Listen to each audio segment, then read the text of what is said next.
जय श्री हरि। धर्म ज्ञान चैनल पर आप सभी का हार्दिक स्वागत है। इस वीडियो में हम कार्तिक मास महात्म्य का तीसरा अध्याय सुनेंगे। इससे पहले के अध्याय में हमने सत्यभामा की पूर्व जन्म की कथा जानी थी। इस अध्याय में हम पानी की उत्पत्ति की कथा जानेंगे। शुरू करते हैं तीसरा अध्याय, पानी की उत्पत्ति की कथा। सत्यभामा बोली, आप सभी काल में व्याप्त और सभी काल आपके आगे समान है, फिर भी कार्तिक मास ही सब मासों में श्रेष्ठ क्यों है?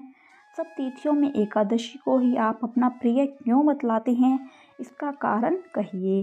कृष्ण बोले, हे प्रिय, तुमने बहुत अच्छी बात पूछी है। मैं तुमको इसका कारण बतलाता हूँ, ध्यान से सुनो।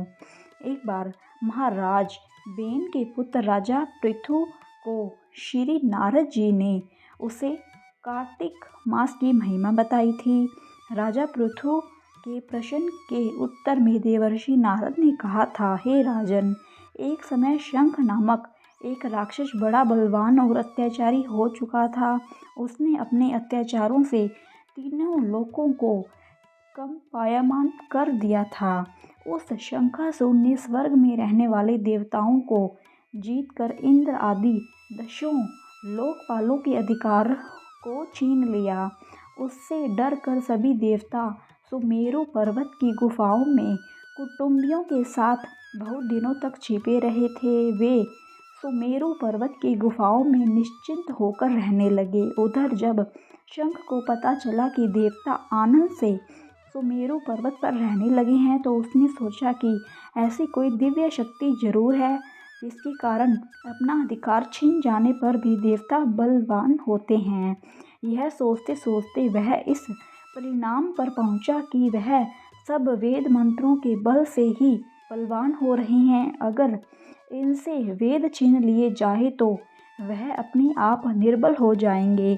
देवर्षि नारद बोले, ऐसा सोचकर असुर शंख ने भगवान विष्णु को सोते हुए देखकर सत्यलोक में वेद चुराने के लिए पहुंचा। उसको आता देखकर विष्णु ने उसकी नियति जानकर उसके डर के मारे बीज मंत्रों के साथ समुद्र में जल में छिप गए। शंख भी वेद मंत्रों तथा बीज मंत्रों को ढूंढता हुआ समुद्र में प्रविष्ट हो गया, लेकिन न तो उसको वेद मंत्र मिले और न बीज मंत्र।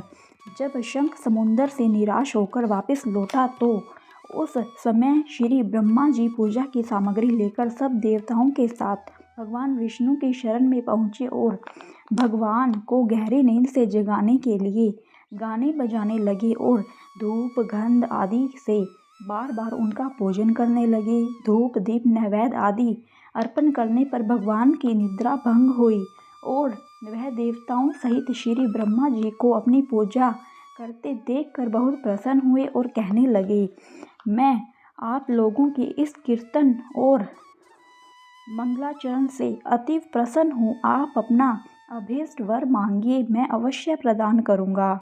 जो मनुष्य आश्विन शुक्ल की एकादशी से देवोत्थानी एकादशी तक ब्रह्म मुहूर्त में उठकर मेरी अर्चना करेंगे, वह तुम्हारी तरह मेरी प्रसन्न होने के कारण सुख को प्राप्त करेंगे। यह जो पाद्य अर्घ्य आचमन और जल आदि अनंत गुणों वाली होकर आपका कल्याण करेगी।